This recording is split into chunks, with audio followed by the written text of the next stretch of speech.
That first half felt like a replay of Sundowns versus Orlando Pirates, the game that Sundowns won 4-1. Pirates was still doing much of the same thing.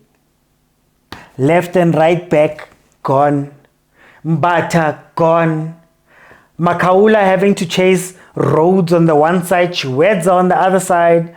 The pace, the high line, the pace that those players were beating those defenders with. Like Cape Town City, if not for better decision making in the first half, should have won that game easily. 3-0, 3-1, 3-2, whatever. But they should have at the very least scored 3 goals. Now things changed. Rhodes had to come out. Domingo had to come out. A lot shifted for Cape Town City in that game that maybe influences what happened.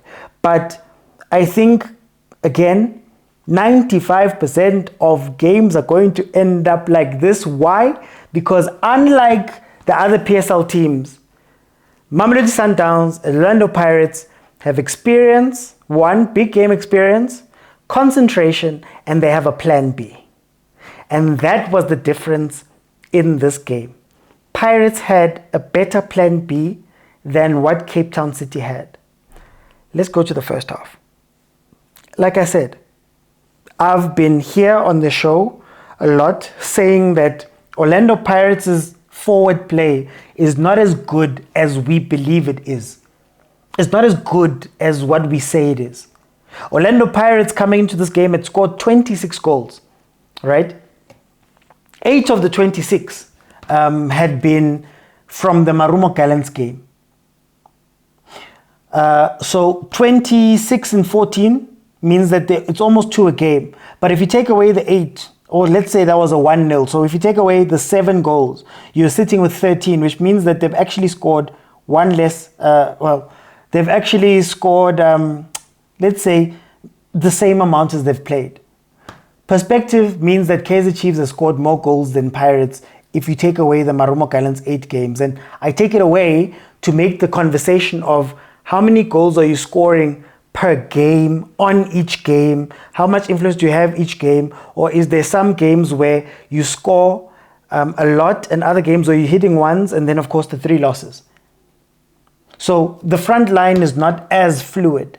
And I think Cape Town City knew this, because that's why I believe they sat back and played sort of a 4-4-5 at the back, and they had a player like Umukocho starting because they wanted to pretty much nullify what Pirates could do in the front there.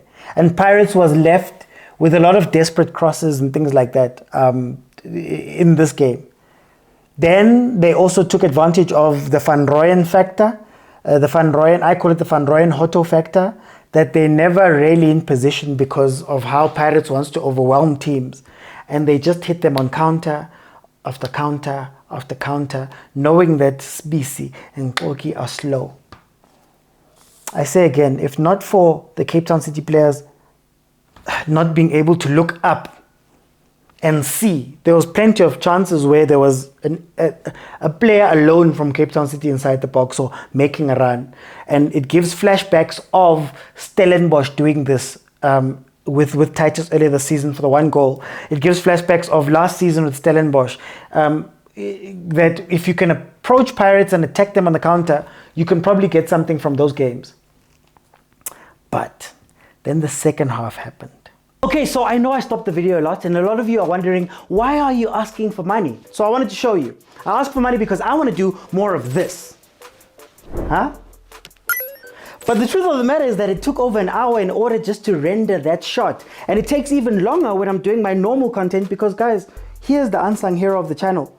And unfortunately, Shem, but the screen is broken. I have to use a second screen, and the performance is not up to it. So I'd really love to upgrade things like that. And when you look over here, this is what the setup looks like. Rehenga di patlo and rehenga di green screen, which is a reality of being a South African content creator. Also, this is what people think is my studio. It's actually my house. So if you still don't know that I'm doing all of this from my home, then I don't know. But that is essentially what I want to do. More of these cool things. But I need you guys to please help me out by donating 50 Rand or more into this account. You know, we're fighting for multi-choice. And multi-choice, but there is subscription models all over the place, and I'd love to give the biggest quality while also being able to pay my rent and do things like that. That is where your money is going, and I promise to give you only the best content that I can if you do throw something in. So I just wanted to show you guys what I want to do with your money. I want to take this South African football and fulfill my dream of taking it into the future. But thank you guys so much. Remember, this is the bank account that you deposit into. Get back into the video. And in the second half, two things happened. For some reason, number one, Cape Town City, yes, having lost Domingo and all of those players, started opening up. The gap between the defense and the midfield became a little bit bigger, and that gave Pirates space to maneuver. And Pirates loves space. Pirates didn't take advantage of it all too well. Beginning of the first half, I think they were attacking a lot more. Cape Town City was a lot more muted in attack because they didn't have those players on the pitch that were dangerous in the first half. But I think the genius part of this game from Jose Rivero was to completely change how Pirates was playing the game. You know, I have been calling for Mosele to come in, Goodman Mosele to come in for a very long time. I've been saying that a Mosele, Makaula midfield would be incredible in terms of playing the ball up. And then Jose went, forget about Makaula, Mosele. I'm gonna give you Mosele and Ndlondlo, and I'm gonna play the game from the center. The control that Pirates had when those two came in, the passing, the ability to move people around. Because the big difference is when you play normal Pirates ball, building up the wings or playing long balls into those spaces, what happens is that the defense is set. You are coming to the defense. The ball is coming to me. I'm not fetching it. So my job is to fight with Umfukeng and win the ball when he's already in my territory. But when you start playing the ball, the team has to go to you. And the reason why I'm saying that Cape Town City, I don't understand what they were trying to do, is that they started chasing the ball and going to Pirates. Which normally, I guess you'd say, if you can press Pirates, you can put CBC under pressure, or you can put Makaula under pressure and maybe win the ball back. But in this game, it meant that not only did you have guys that are comfortable on the ball on one side, you also had the dangerous guys on the other side. Omfukeng, Mabasa, and all those guys. And where Mabasa had been kept quiet for most of the game because they couldn't quite get the ball up to him, once those spaces start appearing, that's when you see Mabasa fox in the box. A guy who can just find the space and the ball and score. And I genuinely deep down hope that Jose Rivero looks at this game and starts to understand that the options on the bench might not play the football that you've been playing up to this point, but the options on the bench can give you something. I mean, now that I've seen Mosele and Ndlondlo come in and do what they did, I'm thinking about all the games where Pirates didn't have the ball late and were under pressure and were tibang and they were clearing balls and they were doing all this stuff. Now, can you imagine what this midfield can do if you have Mosele, Ndlondlo, and Tito just holding the ball? Just holding the ball.